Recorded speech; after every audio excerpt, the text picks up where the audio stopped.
नमस्कार किसान साथियों मेरा नाम चंद्र प्रकाश कुशवाहा है और आप देख रहे हैं अपना पसंदीदा YouTube channel CP Singh official the agri master.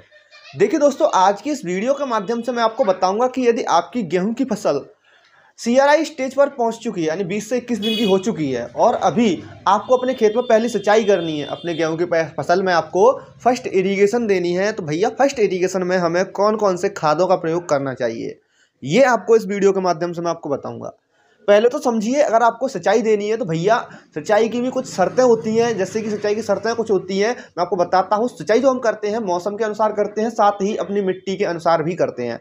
मौसम यदि गर्मी है मौसम में तो भैया सिंचाई पहले भी करनी पड़ सकती है। और हाँ, अब हम बात करें नॉर्मली जो हमारी मिट्टी है, मिट्टी की कंडीशन के आधार पर यदि हमारी मिट्टी थोड़ी रेतीली है तो भैया सिंचाई हमें जल्दी ही करनी पड़ेगी, क्योंकि रेतीली मैदान में वाटर होल्डिंग कैपेसिटी बहुत कम होती है, वहाँ पर नमी बहुत ही कम उपस्थित रहती है। इसके बाद हम बात करें चिकनी मिट्टी में, तो भैया चिकनी मिट्टी में हमें लेट करनी होगी सिंचाई, क्योंकि चिकनी मिट्टी में नमी बरकरार बनी रहती है। ठीक है। और एक और कंडीशन होती है, हम बिजाई के ऊपर भी निर्भर होते हैं। जैसे कि हमने गेहूं की जो बुवाई है, वो बिजाई जो हमने की है ना भैया, वो लेट की है, नवंबर में हमने की है, तो भैया नवंबर के बाद में ठंड बढ़ जाती है।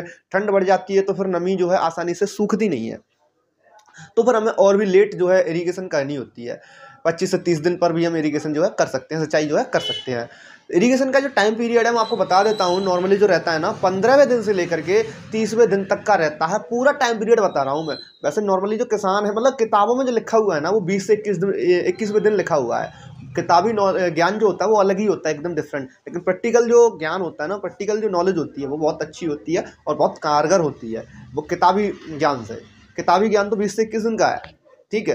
यदि हमारी मिट्टी भैया पौधे ही सूख रहे हैं तो भैया हम 20 से 21 दिन रोक कर क्या करेंगे, पौधे ही खत्म हो जाएंगे, फिर हम क्या मतलब वहां से उत्पादन ले लेंगे।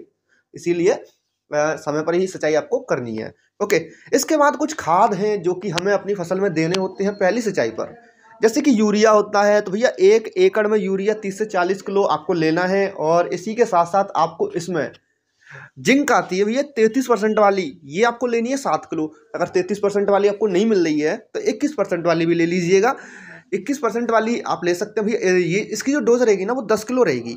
7 किलो अगर आपको 33% वाली मिल रही है तो 7 किलो ले लो, अगर 21% वाली है तो 10 किलो इसकी डोज रखिएगा। और 1 एकड़ के लिए आपको यूरिया के साथ में से मिक्स कर लेना है। मिक्स करने के बाद आपको इसको अपने खेत में भुरकाव कर देना है। गेहूं के खेत में आपको भुरकाव कर देना है। भुरकाव करना है आपको इरीगेशन से पहले, यानी कि आप इसे दोपहर के समय पर भुरकाव कीजिएगा, सुबह मत कीजिएगा। सुबह ओस रहती है पौधों पर, अगर चिपक गई भैया पौधे भी जल सकते हैं यूरिया की वजह से। ओके। आपको कब करनी है? दोपहर के समय करनी है, हवा चल रही हो आपके खेत में, मतलब नॉर्मली हवा चल गई हो, ओस झड़ गई हो, तब आपको करनी है। ठीक। अब देखिए, आपके खेत में एक और चीज़ मैं आपको बता देता हूँ। अगर आपके खेत में आपके गेहूं के पौधे जो पीले पड़ रहे हैं, ठीक है, और आपके खेत में आपको गेहूं के पौधों के कल्ले भी बढ़ाने हैं, तो भैया देखो, जिंक और यूरिया ये तो बहुत ज़रूरी होते ही हैं।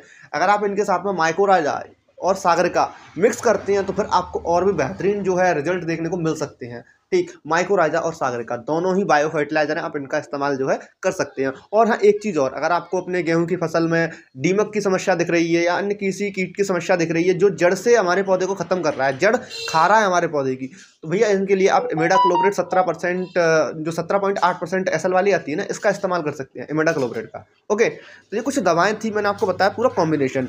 और हाँ, एक चीज़ आपको मैं और बता देता हूँ। डीएपी आपको नहीं देनी है। डीएपी इसलिए नहीं देनी है क्योंकि डीएपी आपने बुवाई के समय दी थी, डीएपी नहीं दी थी आपने, कोई और खाद दी थी। जैसे कि आपने उस समय NPK 12-32-16 दे दिया होगा। ठीक है। तो भैया डीएपी आपको बिल्कुल नहीं देनी है पहली सिंचाई पर। और हाँ, पोटास तो आपने डाली होगी, अगर आपने डीएपी के साथ में बुवाई की है तो 10 से 15 किलो आपको डालनी होती है अपने गेहूं की फसल में। ठीक है। और जिंक की एक खास बात और है, जिंक यदि आपने पिछली फसल में लगाई है, गेहूं से पहले आपने जो फसल बो रखी थी उसमें अगर जिंक लगाई थी तो फिर आपको जिंक लगाने की अभी कोई जरूरत नहीं है। ठीक। अब देखिए, एक नोट और सुन लीजिए, बहुत ही जरूरी बात है कि भैया डीएपी जो भी आप अपने खेत में लगाते हो, डीएपी में कभी भी आपको जिंक मिला करके नहीं डालना है। जिंक को कभी भी डीएपी के साथ मिक्स मत करिएगा। डीएपी अगर आप जिंक के साथ मिक्स करते हैं तो विपरीत रिएक्शन होती है इनकी, फिर हमारे जो फसल है उसमें हमें नुकसान देखने को मिलेगा। और यूरिया के साथ हम जिंक जो है इसका उपयोग जो है कर सकते हैं। ठीक। तो दोस्तों, इस वीडियो में इतना ही था। अब मिलते हैं आपसे अगली वीडियो में, तब तक के लिए जय हिंद जय भारत। और हाँ, वीडियो अगर पसंद आई हो ना भाई, वीडियो को शेयर जरूर कर दीजिएगा अपने दोस्तों के साथ में।